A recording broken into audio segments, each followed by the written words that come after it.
Well, welcome. It's finally March. It's been a long winter, but it didn't come until late, and I hope you're having fun navigating all this winter weather with rescheduling and all that. And we're coming to closure. We had a great culminating event with state wrestling and swimming and gymnastics. Tennis was okay, about average, but great events. And I want to congratulate all those people who made it to state and who had a great experience. And I want to thank all of those volunteers and all those workers that the association has to make each one of those events goes off smoothly. This is also a time where we announce the winter academic state champions, so I congratulate those schools. You can find those champions on our website, and as always, they'll be recognized at state events. I know a lot of you have followed the decision that the WIAA Executive Board made regarding a recent request from Rainier Beach High School to be allowed to go to a national invitational tournament. I want to explain some of the situations that came about that created that decision. Number one, the board received the request from Rainier Beach High School the morning before its hearing, or the morning of its hearing, which was at 1 o'clock. The principal and athletic director did a phenomenal job of explaining why they believe that they should be allowed to go to this event, and what it meant to the school, what it meant to the community. The board had been talking about the out-of-season rule for quite some time. You may remember a decision in December to allow a little bit of a variance on the association's out-of-season contact, and that request was actually supported by the State Coaches Association, and it was really tagged on to a rule that allows participants to be involved in all-star games. So it's kind of been an ongoing discussion, even though the decision was made for Rainier Beach High School to attend that event just this past Wednesday. It was an emotional discussion.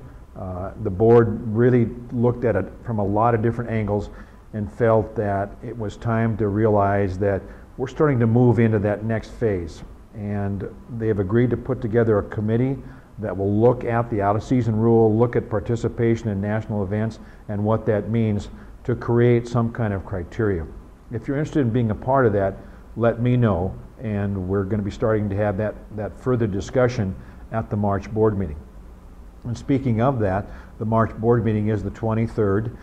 Winter Coalition is the 24th, and it's during Winter Coalition when the membership, rep assembly, and all the league presidents' contacts will be in one room talking about each one of the amendments. And they range all over from changing 8-man football cutoff to 100 students, to changing how we count wrestling tournaments, to looking at what we do to maybe look at being a little bit more open on basketball tournament participation and how that impacts the total number of games competition. So make sure you look at those amendments. They're on the website, and like I said, the 24th of March, the rep assembly members and the league contact members meet with the staff and the WIAA Executive Board to discuss each one of those.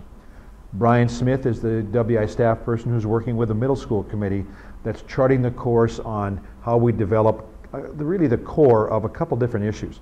Number one, what we can do to increase middle school participation, what we can do to not only maintain but create a more, I think, encompassing opportunity for middle schools to be involved with the association, and that all comes out of the strategic plan.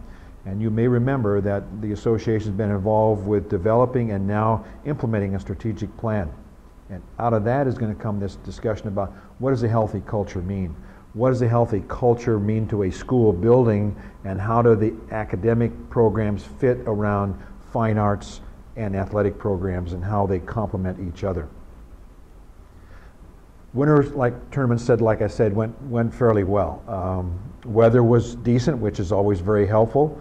And again, we have great facilities. We're very fortunate in this state to be able to do that. You can't see this behind me, and I'm not going to ask Alec, who is running the camera, to pan the whiteboard behind this backdrop. But there are 192 games on this whiteboard behind me, and that's a result of about 5 or 6 people meeting this past weekend to lay out all the regional sites for state basketball tournaments. What complicated this year's draw is a couple different things. We listened to the member schools and who said we don't want to be in a situation where we're playing a team that's playing in its home gym. That got taken care of. We want to reduce travel as much as possible, and for the most part, that happened.